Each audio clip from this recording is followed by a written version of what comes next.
তো guys welcome to my channel আওয়াজ ছেলে। তো এই সবে আমি চান করে উঠলাম, তো গা শুদ্ধ আছে। তোমরা দেখতে পাচ্ছ পুকুরটা। তো তোমাদের জন্য একটা কথা বলতে এসেছি, ঠিক আছে? তোমাদের জন্য না, কিছু কিছু মেয়েদের জন্য।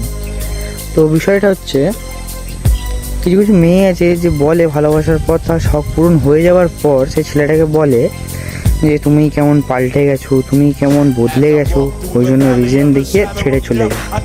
কারণ সে তার নেওয়ার জিনিস নিয়ে চলে গেছে, তার স্বপ্ন পূরণ করে নিয়ে চলে গেছে, তোমাকে ধ্বংস করে।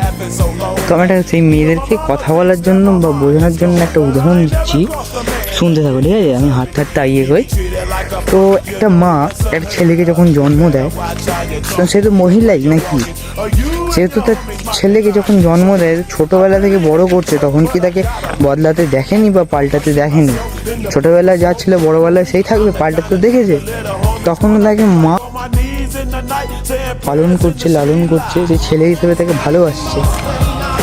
এখানে বিষয়টা কিছু বোঝাতে পারলাম যে মা মাই হয়, যতই পাল্টাক, যতই আদুরে হোক, যতই দুষ্টুমি হোক, যতই খজ হোক, মা মাই হয়, আর খানকিই হয়, ঠিক আছে?